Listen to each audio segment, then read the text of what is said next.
നമസ്കാരം. ഇസ്രയേലും അമേരിക്കയും സംഘടിതമായി ഇറാനുമേൽ ഫെബ്രുവരി 28 മുതൽ ആരംഭിച്ച യുദ്ധത്തിന് മറുപടിയായി കൂടുതൽ കരുത്തോടുകൂടി ഇറാന്റെ പ്രത്യാക്രമണം ആരംഭിക്കാൻ പോകുന്നതായി റിപ്പോർട്ട്.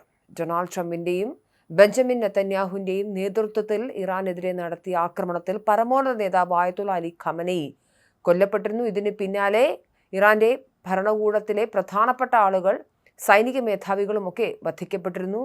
ഈ സാഹചര്യത്തിൽ ഇറാനിലേക്ക് കരമാർഗം കൂടി ആക്രമണം ഘടിപ്പിക്കാൻ അമേരിക്ക തീരുമാനമെടുത്ത് കൂടുതൽ സൈനികരെ അയക്കാനുള്ള സാധ്യതയും കണക്കിലാക്കിക്കൊണ്ട് ഇറാൻ പ്രത്യാക്രമണത്തിന് ഒരുങ്ങുന്നു.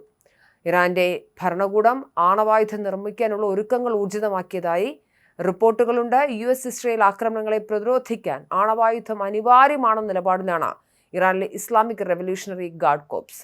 ഇറാന്റെ ആണവ നയത്തിൽ വലിയൊരു മാറ്റമാണ് ഇപ്പോൾ പ്രകടമാകുന്നത്. വർഷങ്ങളായി ഇറാൻ പിന്തുടർന്നു പോന്നിരുന്ന നിലപാട് ആണവായുധങ്ങൾ ഇസ്ലാമിക തത്വങ്ങൾക്ക് വിരുദ്ധമാണ് എന്നതായിരുന്നു. എന്നാൽ പരമോന്നത നേതാവായിരുന്ന ആയത്തുള്ള അലി ഖമനയുടെ മരണം, അതിന് തൊട്ടു പിന്നാലെ രാജ്യത്ത് പിടിമുറുക്കിയ ഹാർഡ്ലൈൻ നേതാക്കൾ നയം തിരുത്താനൊരുങ്ങുകയാണ് എന്നതാണ് ഡെയിലി മെയിൽ റിപ്പോർട്ട് ചെയ്യുന്നത്.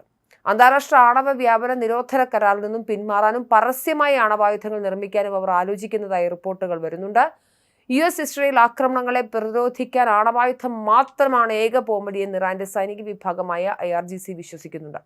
അമേരിക്കയുടെ ഭാഗത്തുനിന്നും ഒരു കരയുദ്ധം ഉണ്ടാകാനുള്ള സാധ്യത മുൻകൂട്ടി കണ്ടുകൊണ്ട് ഇറാൻ വലിയ തോതിലുള്ള പ്രതിരോധ സന്നാഹങ്ങളാണ് ഒരുക്കുന്നത്. 10 ലക്ഷത്തോളം സൈനികരെ യുദ്ധത്തിനായി സജ്ജമാക്കിയിട്ടുണ്ടെന്ന് ഇറാൻ അവകാശപ്പെടുന്നു.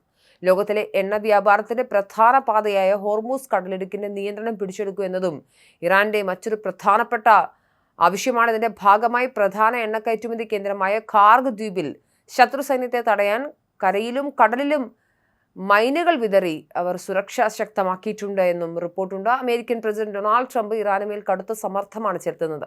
ഇറാന്റെ ഊർജ്ജ നിലയങ്ങൾ ആക്രമിക്കുമെന്ന ഭീഷണി മുൻപ് വന്നിരുന്നു. എന്നാൽ കഴിഞ്ഞ ദിവസം ഈ ഭീഷണി മാറ്റിക്കൊണ്ട് 10 ദിവസത്തേക്ക് ഇനി ഊർജ്ജ നിലയങ്ങളെ ആക്രമിക്കില്ല എന്ന് ട്രംപ് പറയുന്നുണ്ട്.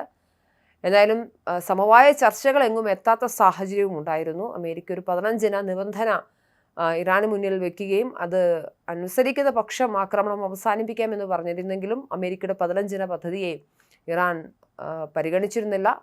എന്തായാലും ഇതിൻ്റെ ഭാഗമായി പെൻറ്റഗൺ ഇറാൻ മേഖലയിലേക്ക് കൂടുതൽ സൈന്യത്തെ അയക്കാൻ തീരുമാനിച്ചിരുന്നു. 82ാം എയർബോൺ ഡിവിഷനിലെ 2000 പാരാട്രൂപ്പർമാരും നേരത്തെ അയച്ച 4500 മറീനുകളും യുദ്ധമുഖത്തേക്ക് നീങ്ങുകയാണ് എന്നുള്ളതാണ് റിപ്പോർട്ട്. എന്തായാലും ഇറാന്റെ എണ്ണ കച്ചവടം തടയുകയും ഹോർമൂസ് കടലെടുക്ക് അന്താരാഷ്ട്ര കപ്പലുകൾക്കായി തുറന്നു കൊടുക്കുകയും ചെയ്യുക എന്നതാണ് അമേരിക്കയുടെ നിലവിലെ ലക്ഷ്യം. സമാധാനത്തിനായുള്ള ചർച്ചകൾ നടക്കുന്നുണ്ടെങ്കിലും ഇരു വിഭാഗവും മുന്നോട്ട് വയ്ക്കുന്ന നിബന്ധനകൾ അംഗീകരിക്കാൻ കഴിയാതെ വരികയാണ്. ഇറാന്റെ മിസൈൽ പദ്ധതികൾ ഉപേക്ഷിക്കണമെന്നും പ്രോക്സി ഗ്രൂപ്പുകളെ സഹായിക്കുന്നത് നിർത്തണമെന്നും അമേരിക്ക ആവശ്യപ്പെടുമ്പോൾ ഗൾഫിലെ US താവളങ്ങൾ അടച്ചുപൂട്ടണമെന്നും യുദ്ധ നഷ്ടപരിഹാരം നൽകണം അടക്കമുള്ള ആവശ്യങ്ങളാണ് ഇറാൻ ഉയർത്തുന്നത്. ഈ തർക്കങ്ങൾ പരിഹരിക്കപ്പെടാത്തത് മേഖലയെ ഒരു പൂർണ്ണതോതിലുള്ള യുദ്ധത്തിലേക്ക് നയിക്കുമെന്ന ആശങ്ക വർദ്ധിപ്പിക്കുന്നുണ്ട്.